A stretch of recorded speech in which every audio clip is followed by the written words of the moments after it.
尋日去到天水圍，即係5、6點啦，喺嗰個中環去天水圍，咁啊喺柏慧豪園。點解柏慧豪園呢？14號 ，OK， 15號唔好出，14號，跟住就天水圍嘅南啊，記住南，天水圍嘅南 ，OK， 咁就可以去到柏慧豪園啦。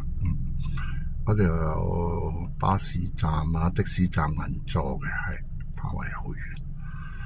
咁啊，成為400蚊啦，400蚊 ，OK。咁喺柏慧豪園嗰個市區的士站等咗半個鐘啊，1個鐘都冇景，咁啊即刻兜返出去，係啦，天水一出路口轉左就係噶啦。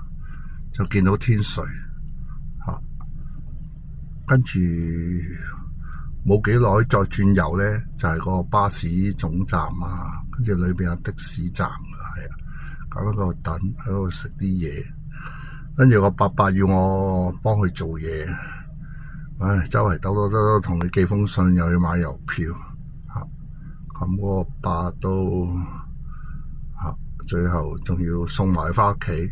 咁佢畀咗900蚊我，醒俾我，咁都有啲嘢做下。後尾仲碰到喺天水的士站碰到有個客咧，就係去尖沙咀嘅苗絲，咁都300幾蚊咯，扣埋大欖隧道費都有300蚊度，係啦。咁最好數噶啦，係咪2000幾蚊？係啊，平時都係千零蚊嘅，係好過喺市區啊，係啊，市區都好碰嘅。